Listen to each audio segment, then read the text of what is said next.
I want to circle back on Minister Melanie Joly's involvement in this latest Justin Trudeau scandal. We heard through you, Mr. Cousineau, that you notified her chief of staff sometime in June. You're going to give us the exact date. What I didn't hear is the actual date of the closing of the new unit. Presumably, real estate closes at the end of the month. Is it safe to say this occurred at the end of June of 2024? Mr. Chair, if you bear with me, I'm just want to make sure that I have the information right in front of my eyes. The transaction approval, the payment and the transaction was towards the end of June 2024. Yeah. But Melanie Joly's office was notified much earlier than the actual sale, correct? Mr. Chair, as part of our process and communication, yes, we had communicated at the end. And to your knowledge, you only communicated with the chief of staff. I'd like you to table the correspondence that you sent to the chief of staff. Will you do that, sir? Mr. Chair, I'm not sure if there's correspondence. Well, you pick up the phone and say, hey, by the way, we just purchased a $9 million condo on Billionaires Row. Is that what you did? Mr. Chair, surely again, there must be something that's official. Mr. Chair, I want to reiterate, we follow our delegation authority, supported by expertise and a team. How did you communicate, sir? It's a simple question. Our team actually has been communicated with the Minister's office. How did you communicate? Snail mail, email, telephone call? What did you do? Mr. Chair, I could confirm and verify how the communication was done with their Fine. It's absolutely ridiculous that you can't tell me how you communicate with your own ministry. That's absolutely ludicrous. Now, I think Canadians want to know why there's been such a deafening silence from the minister herself, knowing that we've got a housing crisis, an affordability crisis, 9 years of Justin Trudeau's spendthrift and irresponsible government, and crickets from the minister with respect to a $9 million condo for Justin Trudeau's buddy, who once asked him, what kind of shampoo do you use? As ridiculous as it, look, why hasn't she communicated to the public about this particular purchase? Mr. Chair, we follow delegation authority, and I wouldn't want to speak on behalf of the minister. I think that question should be more appropriate for the minister herself. Thank you. Okay. In 2018, the Office of the Consul General and the Embassy to the United Nations moved into a joint workspace, which primary purpose is work, near Grand Central Station in New York City. So that facility has an executive dining room, if I understand correctly, and a reception space for up to 150 people. Is that correct? Just a yes or no, because I have a substantive question. Mr. Chair, yes, the environment has an area that can accommodate. Unfortunately, it doesn't have the full kitchen that would be required, which would drive us to actually have quite expensive costs for actually providing the food by a caterer. Okay, so does Mr. Clark prepare the food himself at his apartment, or is there a caterer or a hired chef that does that? Mr. Chair, I'd be pleased to answer that question. I'll turn very quickly to the DG. I think we know the answer is that there are third-party costs associated with the food preparation, irrespective of where it happens. In terms of potential hosting in this new location, do you have a copy of the condo rules associated with hosting events in the new location? Mr. Chair, once again, when it comes to the new location that we have purchased, it is more efficient and cost-effective, as we said. That's not my question, sir. Do you have the condo rules? Mr. Chair, in terms of the condo and the condo rules, I would have to get back to you. I don't have that information with me right now. Okay, sir, the primary justification you've used is that you want to be hosting events in the new location. You think it's more appropriate for hosting them. There are rules associated with hosting events. You must surely know what those rules are in order to make the case that this is a more appropriate or preferential location in some way, or that you can host events at all in the new location. And yet you don't know what those rules are. Is that correct? We're actually purchasing as a more suitable and private setting for high-level things that it was mentioned. Sir, when it comes to condo rules. Yeah. But when it comes to rules, I will turn to my colleague, Mr. Dubois, that can speak to the details of those rules. Does anybody have the condo rules? Thank you for the question. Yes, somebody has the condo rules, but I don't have them with me. I know that there are two options for the head of mission there in that building. It's basically he can use his own unit to entertain for smaller, more personal events. But there's also... Sir, do you have the specific condo rules? Does somebody in the government of Canada have those specific condo rules? You understand how important this is, right? The whole justification for this luxury condo is we can host events. There are rules that govern the building in terms of what events can be hosted. So somebody in the government of Canada should have those rules and should be able to provide those quickly to this committee. Can you undertake to ensure that we are able to see those rules within, say, 48 hours? I would, I'm totally, I know those rules exist and I know somebody has it. I can undertake to go back and find them. I would rather have a longer period of time to deliver if the chair agrees with me. Okay, well, we need to have them prior to next week's meeting with Mr. Clark. So will you get them to us by Monday at noon?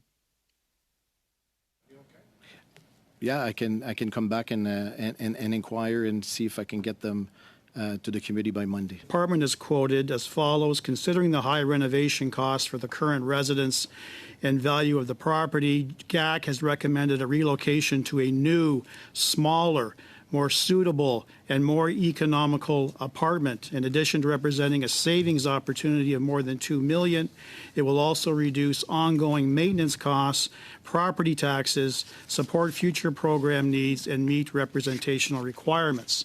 Now, at first blush, this may give the impression to Canadians that you're actually downsizing. And when Canadians think of the term downsizing, they think of perhaps raising a family, having an empty nest, and moving from a 4 to 5 bedroom home to a small 1 bedroom, 2 bedroom condo. But that's the furthest from the truth in relation to the acquisition of this property on Billionaires Row. In fact, the old property on Park Avenue was roughly 3,800 square feet, and you downsized, wait for it, to a whopping 3,600 square feet. The actual rooms have actually increased. The old property had 12 rooms. The new property has 14 rooms. So you're not giving the Canadians the full truth here. You're not being honest with them in terms of the actual blueprint. Now, I also want to talk about the operating costs. You keep talking about these savings. We're saving Canadians upwards to $115,000 per year. I've got the listings from both of these properties from a website called Street Easy. The old monthly maintenance cost, this is the common fees, this would be the taxes, is $13,147 US per month. The new property is not a savings at all. Taxes and common charges are actually $15,213.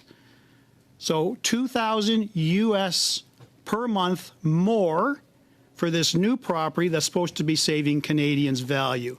You're misrepresenting the facts. You're not telling the truth to Canadians. So I want you to be aware of this, and I want you to comment on it, because you talk in broad strokes about these savings. When you dig down into this, there's no savings at all. Now let's talk about the utility costs. What currently are the utility costs on Park Avenue versus utility costs on 57th Street? Is there a savings? Mr. Chair, welcome the question to clarify the costs. I will turn to my colleague, I didn't need that, sir. That's a waste of time. If anyone knows the answer, please, Mr. Dubois, answer the question. I don't have the cost of the utilities at the new place. We have not occupied it yet. But I have the total amount that is forecasted to spend on the ongoing basis per month. Okay, and is that a savings over Park Avenue, or is it the same, or is it more? It's a saving. Savings. Yes. You'll table that for us? We could. You'll table the monthly utility costs for Park Avenue and the monthly utility costs for West 57th. Okay? Now, what else about the Sorry, Mr. Brock, that is our time. Following Mr. Brock's line of questioning, just to put a fine point on it, can you please provide to this committee in writing a detailed breakdown of monthly costs associated with both locations and all costs, any taxes, any condo fees, any co-op fees, utilities, a clear breakdown for both locations, all the information you have. You'll be able to provide that to the committee within the usual timeline? Mr. Chair, as already mentioned, we can provide the option analysis, which actually include the net present value that it should be including all that information. I also would like to clarify that No, that's fine. It's my time. You're going to provide all that information that I requested in writing. Thank you. My next question is, just start Point of order, Mr. Chair. I thought there was a statement that was going to clarify what Mr. Genuis was asking, and I would like to hear it. Well, You can, I'm sorry, I'll adjust this. Mr. Longfield, you can hear it during your time, but this is Mr. Genuis' time, please. Thank you. People who have been Go here ahead, for sir. a long time have complete ignorance of the rules. Chair, how much time do I have left? 4 minutes. Thank Point you. of order. I don't appreciate the comment that Mr. Genuis just made to an honorable member. Okay, appreciate you excuse me. interrupting nonsense. I'll Do you take have a hurt floor. feelings Mr. report you could fill Longfield, out? that's not a point of order, appreciate it, but we understand the sentiment. Mr. Genuis, continue with your time, please. Just to the witnesses, I do want to say I think it's pretty disingenuous to project cost savings based on a comparison of purchase price in one case with asking price in another. That's clearly an apples to orange comparison. Maybe more precisely, an apples to magic apples comparison. You've set an asking price for the old property at 550 Park Avenue, but that asking price is not the same as the appraised value. We heard that yesterday. My research team looked at other properties being sold at 550 Park Avenue. All of them have sold substantially below asking price if they were sold at all. In many cases, they were sold at reduced price. There was a reduced price and then they were taken off the market and not sold. And just for your reference, we looked at units number 10, 2W, 17E, 11W, 12A, 16AE, and 6W, all cases where they were reduced in price and not sold, or they sold at a substantially reduced price below the asking price. So your fake math of asking price comparison to the purchase price is pretty thin. If you wanted to show that this was a good transaction, if you wanted to show that there were savings, I'd like to know why in the world didn't you just sell the existing property first before purchasing the new property? That would have given you a sense of what your actual comparison was in terms of numbers. Why did you wait to even list the old property until you purchased the new one? Chair, I welcome the question. Let's remember that like the residence is a place of work. So it's not just like a pure residence. So we actually needed business continuity. If we would have sold the actual residence, we would have actually have to lease another location so we ensure business continuity, which is why we didn't do that. Sir, you have multiple different locations where you can hold events. So for an interim period of a few months, you could have used many other spaces in New York, the consulate itself, space that's available to the UN ambassador.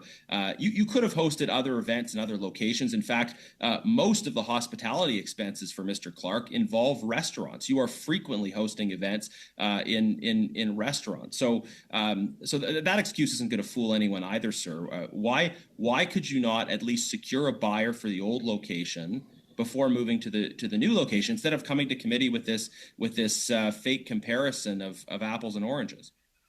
Mr. Chair, I will go back to the criteria that we've talked about when we select a location.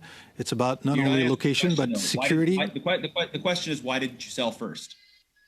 And business continuity to ensure also that it met the criteria for the location. But there are so many other locations in New York where you could have events. Another question in the same vein. Is your analysis of numbers predicated on Park Avenue property selling by within a certain time frame? You told us about certain potential alleged savings. Is that predicated on its selling within a certain time frame? Mr. Chair, welcome. The question, this saving that we have presented in our net present value is not tied to a specific sale of the current condo. Thank you. Well, that doesn't make any sense then, because you have ongoing carrying costs associated with both properties for as long as you own them. Now, in the context of selling one property and purchasing another in New York, the government of Canada may have had to pay, but may have been exempt from the following: capital gains tax, the U.S. Foreign Investment and Real Property Tax Act, state and city transfer taxes, New York's mansion tax. Which of these taxes or costs did you have to pay, and which, if any, were you exempt from? I'm afraid time has not been left for an answer, so we'll get back to it again, or perhaps you can commit to put that in writing to us. It seems foolish then to buy a $9 million condo because it has a kitchen that can accommodate these functions, that the office that you acquired in 2018, apparently you forgot to include a kitchen, and but he still might have a commercial kitchen prepare the food and hosts any number of events at restaurants. Could you table for the committee, please, Mr. Cousineau, the number of functions that Mr. Clark has expensed at restaurants since his time as CG? Can you table that for the committee? Mr. Chair, I can certainly look at the information that's available in that context and provide it to the table. Okay, that's great. How many official functions has Ambassador Ray hosted at his residence? Mr. Chair, I'm going to actually turn to Mark Allen, responsible for the operation. Mr. Allen, just the number, please. How many events? I'm afraid I don't have the number for Mr. Ray. Can you table it with the committee, please? We certainly will. This is it's pretty remarkable. Mr. Allen, I want to ask you a quick question. Is it your contention that had those meetings that occurred at the official residence with Mr. Clark, had they happened at the office of the Consul General and not in his residence, that Canada would not have succeeded in those trade negotiations or in those acquisitions? Is that what your statement is? I can't speak about those specific events. I think the intimacy and the personal nature of an official residence for a head of a Canadian mission does add to their general toolkit. Right. So if that was the case, wouldn't it make sense then in 2018 to have acquired a joint space that achieved that for both the UN, our UN rep, and for the CG, instead of buying separate facilities for that purpose? Again, I think having multiple options for different types of event is very important. When you're playing with other people's money, I guess you can have as many options as you need.